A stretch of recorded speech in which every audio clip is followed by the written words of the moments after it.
गुण सागर जय कपी सती लोक उजागर जय हनुमान ज्ञान गुण सागर जय कपी सती लोक उजागर दूत अतुलित बल धामा दुश्मन पवन सुत नामा वाने छोड़ दो मुझे। विक्रम बजरंगी कुमति निवार सुमति के संगी जय हनुमान ज्ञान गुण सागर मैं माँ और पुत्र का मिलन होने नहीं दूंगा, होने नहीं दूंगा, होने नहीं दूंगा। वो रह जाएगी स्वर्ग में और तुम यही यक्ष लोक में।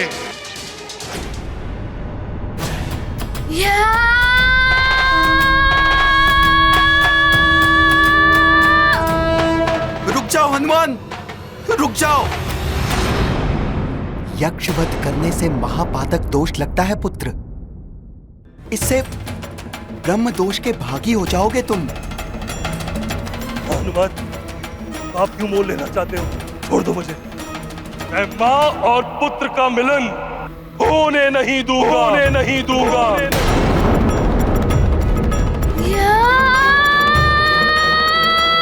रुको।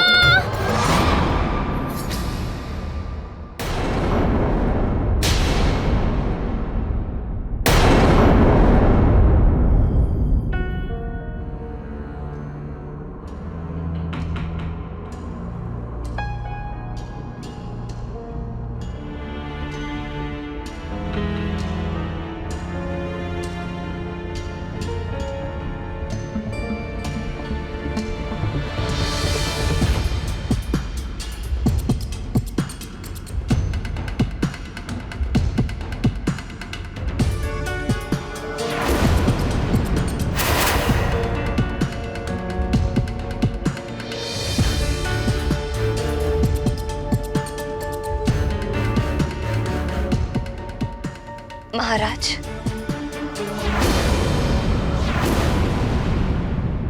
मेरी मांग में ये सिंदूर है तो आपके नाम का, किंतु इसकी रक्षा हनुमान ही कर रहा है।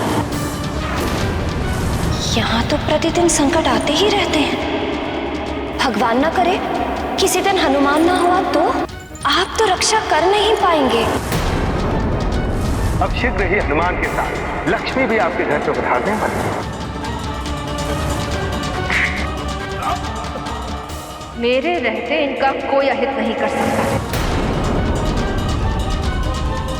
आप इतने अंधकार में क्यों बैठे हैं?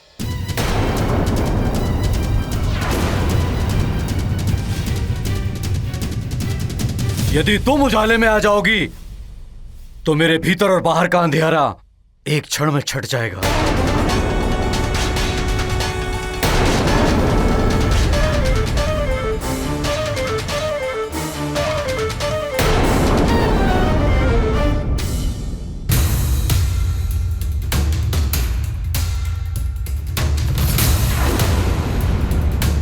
कौन हो तुम?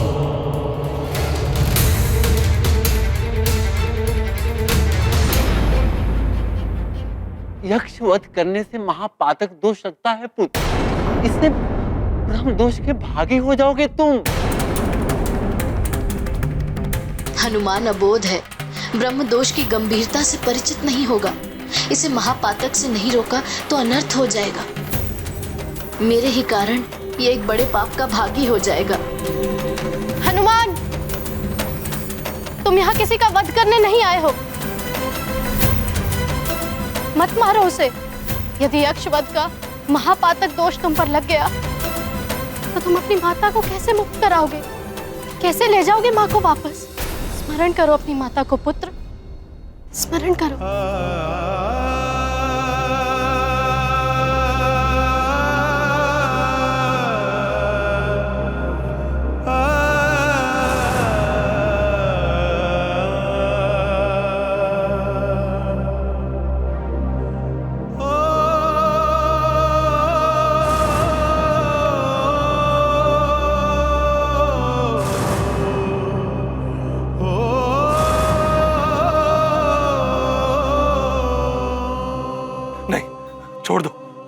छोड़ दो मुझे, छोड़ दो हनुमान।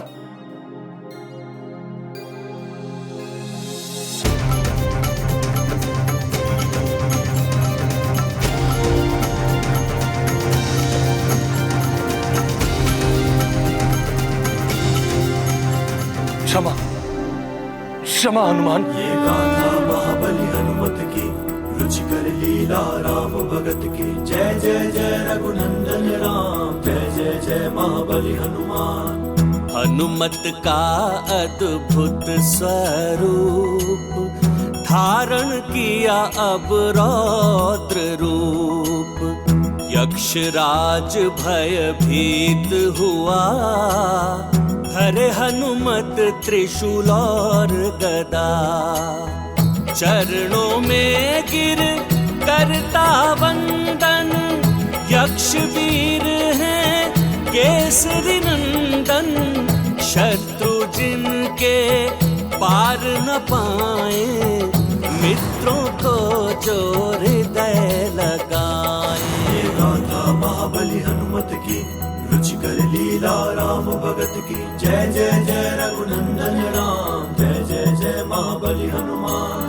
नारायण नारायण, हनुमान का ये यक्षवीर रूप महाकल्याणकारी है। जय यक्षवीर हनुमान।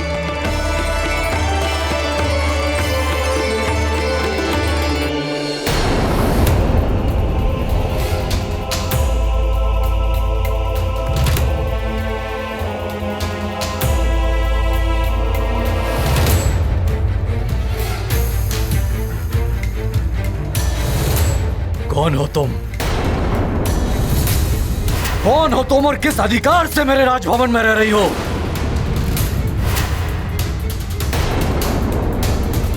मेरी अंजना कहां है? क्या किया तुमने मेरी अंजना के साथ?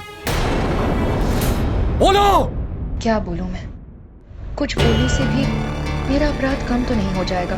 मैं कुछ पूछ रहा हूं, उत्तर दो मेरे प्रश्न का। कहां है मेरी अंजना? केसरी जी, अंजना तो... ये आपकी पुत्री अंजना नहीं है, कोई बहरूपनी है जो उसके भेष में आकर हमें छलने आई है।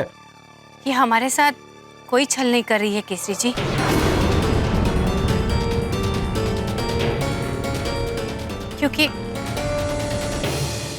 क्योंकि मुझे सब ज्ञात है इसके बारे में।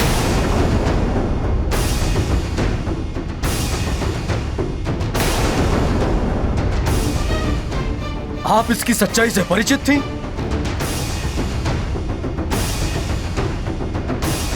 फिर भी आपने कुछ नहीं कहा। क्या व्यवस्था थी आपकी? कोई व्यवस्था नहीं है केसरी जी। मैं सच्चाई जानते हुए भी इसीलिए चुप रही क्योंकि इस संकट की घड़ी में आप और उद्विग्न ना हो उठे और कोई अनर्थ ना हो जाए। ये बहरूपनी है, किंतु ना ही ये हमारे साथ कोई छल कर रही है, ना ही इसने कुछ अनुचित किया है। ये बहरूपनी मेरी अंजना का रूप धारण करके मुझे छल रही है। मेरे सुमेरु को, मेरे राज्य को मुझे छल रही है और आप कह रही हैं इसने कुछ भी अनुचित नहीं किया। पुत्र, इसने मेरी रक्षा की है, आपको बचाने के लिए राक्षसों से तक युद्ध किया है, प्रजा को चमगादड़ के रूप में भवन में घुस आए राक्षसों से बचाया, उनकी सेवा की है। कुछ भी किया हो इसने मेरी अंजना का रूप धारण करके बहुत बड़ी भूल की है। देशद्रोही है ये, इसने मुझे और मेरी प्रजा को छला है, इसका दंड इसे अवश्य मिलेगा। तुम्हारा ये मौन तुम्हारे अपराध को कम नहीं कर सकता है।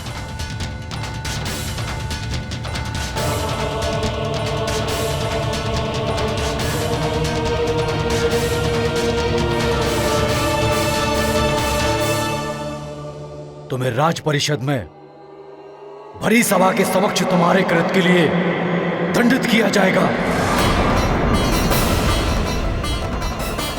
ऐसा मत कीजिए केसरी जी, राज परिषद की न्याय व्यवस्था बहुत कठोर है। अब राज परिषद जो भी दंड देगी मुझे स्वीकार्य होगा। मैं राज परिषद के नियमों से बंधा हुआ हूं मां। राज परिषद के समक्ष तुम्हारा न्याय होगा। तब तक मैं तुम्हें बंदी बनाकर रखने का आदेश देता हूं,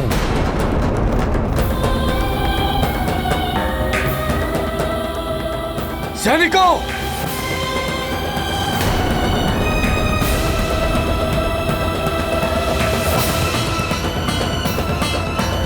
यक्षराज जी, मेरी माँ के कारण आपके प्राण बचे हैं।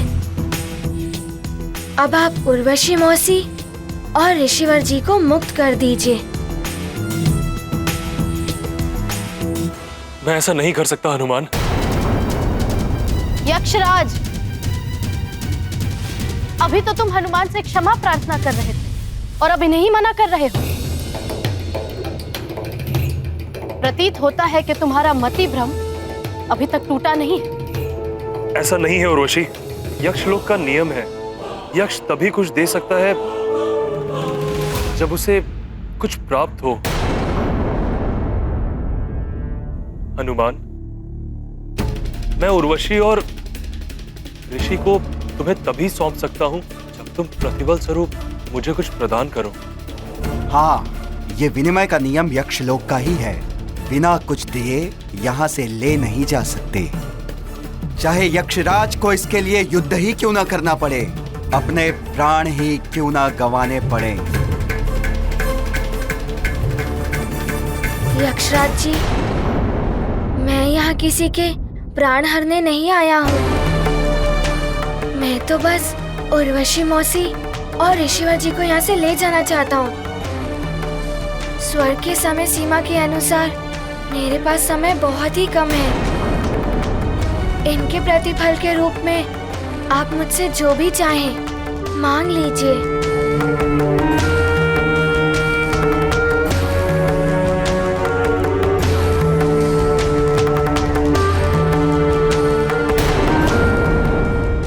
स्वर्ग के समय सीमा के अनुसार मेरे पास समय बहुत ही कम है। इनके प्रतिफल के रूप में आप मुझसे जो भी चाहें मांग लीजिए।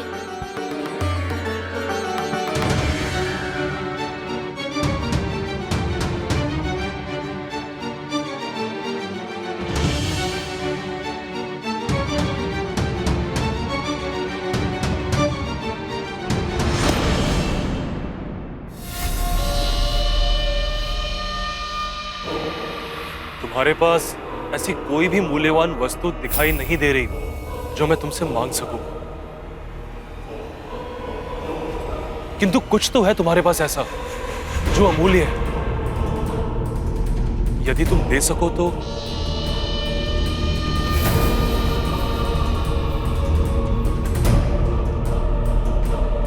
लगता है ये कपटी यक्षराज पुनः कोई चाल चलने वाला है। यक्षराज जी, इन दोनों की मुक्ति मेरी माँ की मुक्ति से जुड़ी हुई है, जो मेरे लिए सर्वोपरि है। इसके लिए जो कुछ भी मेरे पास है मैं वो आपको दे सकता हूँ।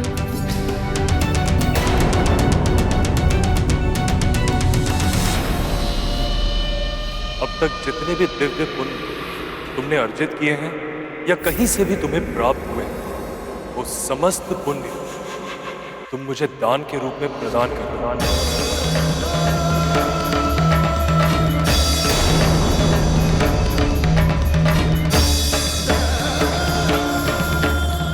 यदि ये दान नहीं दे सकते तो मेरा वध करके उर्वशी और ऋषिवर को ले जाओ।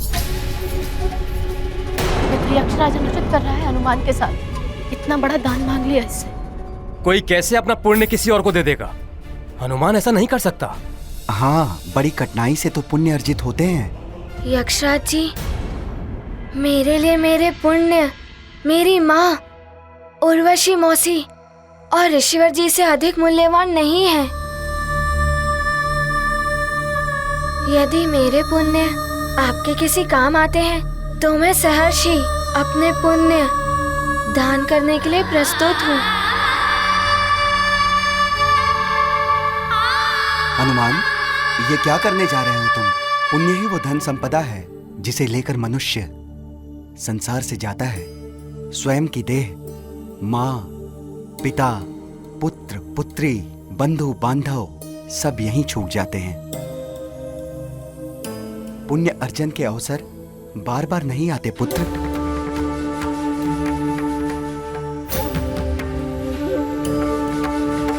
हनुमान, इस यक्षराज की बातों में मत आना, ये तुम्हें उलझा रहा है। मैं विवश हूं हनुमान। तुमने मुझे परास्त तो कर ही दिया है, अब तुम चाहो तो उर्वशी और ऋषिवर को मेरा वध करके ले जा सकते हो। प्रभु, दान करना तो स्वयं में ही पुण्य का कार्य है, तो फिर सभी हनुमान को पुण्यों का दान करने से क्यों रोक रहे हैं? क्योंकि उससे हनुमान के पुण्य का क्षय हो जाएगा। पुण्य का क्षय होने से मनुष्य पतन की ओर अग्रसर हो जाता है, किंतु पुण्य का संचय स्वर्गलोक से लेकर इंद्रपद का भी अधिकारी बनाता है। मोक्ष का मार्ग प्रशस्त करता है। जिस प्रकार धन संपदा मनुष्य को संसार में मान सम्मान और प्रतिष्ठा दिलाती है, उसी प्रकार पुण्य ऐसा धन है जो ईलोक से लेकर परलोक तक मान सम्मान और प्रतिष्ठा का कारण बनता है। धन संपदा तो मनुष्य छल बल और दुष्कर्म से भी प्राप्त कर लेता है, किंतु पुण्य कभी छल बल से प्राप्त नहीं होता। उन्हें मनुष्य सत्कर्मों से ही प्राप्त करता है। मृत्यु के पश्चात जीव के साथ मात्र उसके पुण्य ही जाते हैं, अन्य सब कुछ तो पृथ्वी पर ही छूट जाता है। परंतु प्रभु, महापातक दोष भी तो महाघातक होता है। सत्य है मेरे परम भक्त नंदी, महापातक दोष लगने से भी पुण्यों का क्षय हो जाता है। जिसे महापातक दोष लगता है वह ब्रह्म दोष का भी भागी हो जाता है। उसे रौरव नरक की यातना भोगनी पड़ती है। ब्रह्म दोष से मुक्त होना बहुत कठिन है, इसलिए सदैव महापातक से बचना चाहिए और सत्कर्म द्वारा पुण्य का संचय करना चाहिए।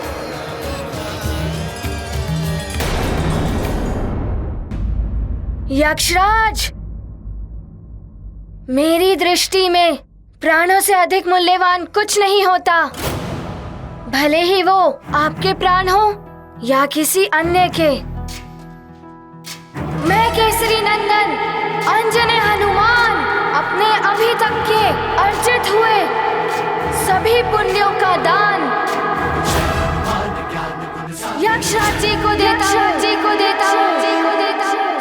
ये गाथा महाबली हनुमत की, रुचिकर लीला राम भगत की। जय जय जय रघुनंदन राम, जय जय जय महाबली हनुमान। यक्ष ने मांगा पुण्य का दान, हर्षित देते हैं हनुमान। है अपूर्व पुण्यों का बलिदान, तीनों लोक में है गुणगान। मिली मुक्ति हुए रक्षित प्राण, आंजनेय ने किया महादान।